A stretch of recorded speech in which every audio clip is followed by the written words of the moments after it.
Companies and businesses are all over the world. Some are successful while others are not. But there is always a person behind a good, solid, successful business, and that person, known as the employer, is the foundation that determines either success or failure.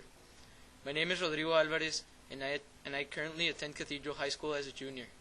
I am here to talk about the great responsibilities that employers have over their employees in order to have, above all, a functional, successful, and profitable business. To begin with, employers face great responsibilities in many different aspects.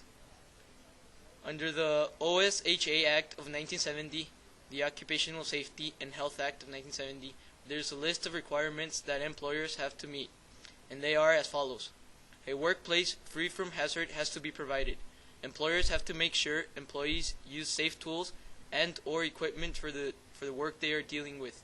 Medical examinations should be provided. A list should also be posted containing all the rights and responsibilities that employees have. Any new operations or procedures need to be communicated towards the employees, and in case of accident, employers have to provide them with first aid. Good relationships should also be present between the employer and the employee, which means no unfair treatment of any kind, no ethnic or gender discrimination should be present. Considering these strict rules, it is obvious that being an employer is not an easy task. The first requirement on the list requires a workplace free from hazard, and this is probably one of the most important. This requirement obligates employers to provide a safe work environment for their employees, but some companies, factories, for example, might require their employees to handle dangerous machinery or dangerous tasks. Under these circumstances, the same applies. An extreme, safe environment overall needs to be provided. Even if the employees work with machinery and or related dangerous mechanical devices, safety has to be present. Even though the employers face great responsibility, it is also the employees' responsibility to take care of themselves. This is an important factor that must also be taken into consideration. Employees know that they are protected in case of injury under the law, but this does not mean that they have a right to act irresponsibly. On the contrary, they must act responsibly and even take care of other fellow employees. They should cooperate with their employer in matters of health and safety. If employee, however, refuses to cooperate, there is a law that mentions that they could be disciplined by their employer or under the specific conditions of the employment, or as an alternative, they could also be prosecuted under the occupational and safety law of their specific state or territory. The second point of the Act includes the fact that proper equipment and tools have to be provided, and the way the work or procedure is done should be in a protective way above all. The employers have an obligation to and should provide their employees with equipment. Whether it be gloves or any other kind of special clothes, it should be provided by the employer. If proper equipment is not provided and injury occurs because of a lack of equipment, the company, the industry, or the business could be shut down. Other than these two important requirements, there should also be present. Employees also have the right to be notified of everything that happens or will happen. For example, if a new rule will be set, the employees have to be notified before time. This is not only because they play a role in the company, but also because they have a right to know. Being an employer does not mean you can go around making or taking rules whenever you feel like it. There should be a solid purpose, and all people that will be affected by it need to be notified beforehand.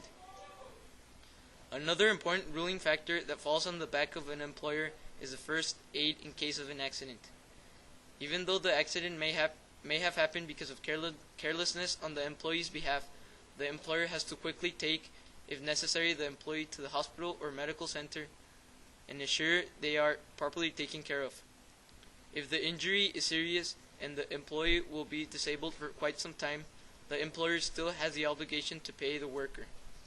If first aid is not provided because of neglect, closure or lawsuit can again become a threat for the company. The last and most important requirement really is that of an equal and good treatment for the employer, from the employer to the employees. This is the base and key to success in a business. I can tell you why. Imagine for an instance that you're an employee of some kind of a company. You have recently begun working there, but you have you have found it very difficult to find any real connection with your employer. The employer plays the role of being superior to you, in which he follows the I rule here kind of attitude. What would you do? From my point of view, it is pretty obvious that because of his poor treatment and his sense of superiority, so to speak, you would not care for his company. So maybe, as a payback for his treatment, you would do a poor job on the tasks assigned to you. You would only give the bare minimum of yourself in order to accomplish the job, but not the best of your ability. You would only give a 60% of yourself rather than your full 100. On the other hand, if you have a caring, nice employer that you find a connection with, you will most probably give this 100% effort. You might do it out of loyalty or respect, but you will figure that if he cares for you and your well-being, why not push yourself to accomplish a good job on the task or tasks assigned to you? It is because of this rule that employers have to put a good face for the employees, promising them good treatment.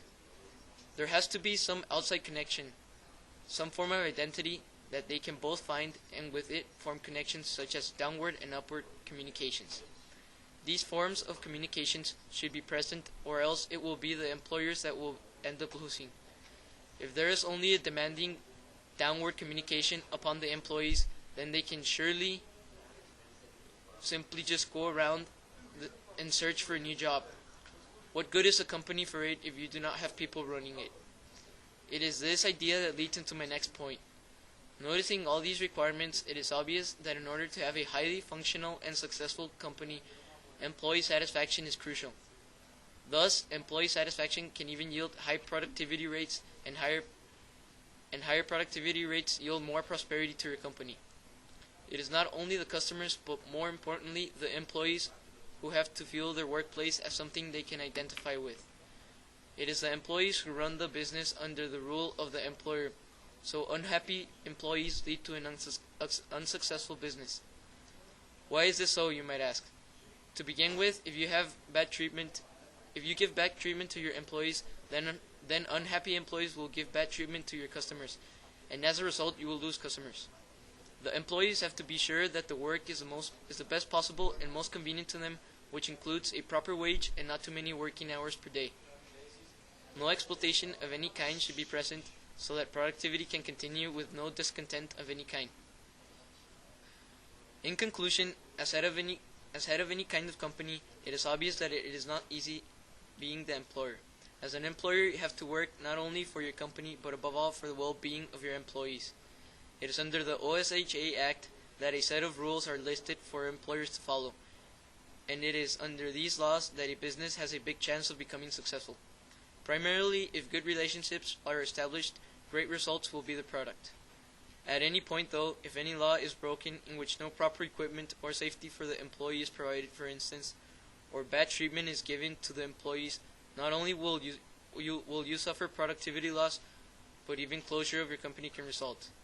It is for these and many other reasons that employee satisfaction and employer-employee relationship have to be present above all. Thank you for listening.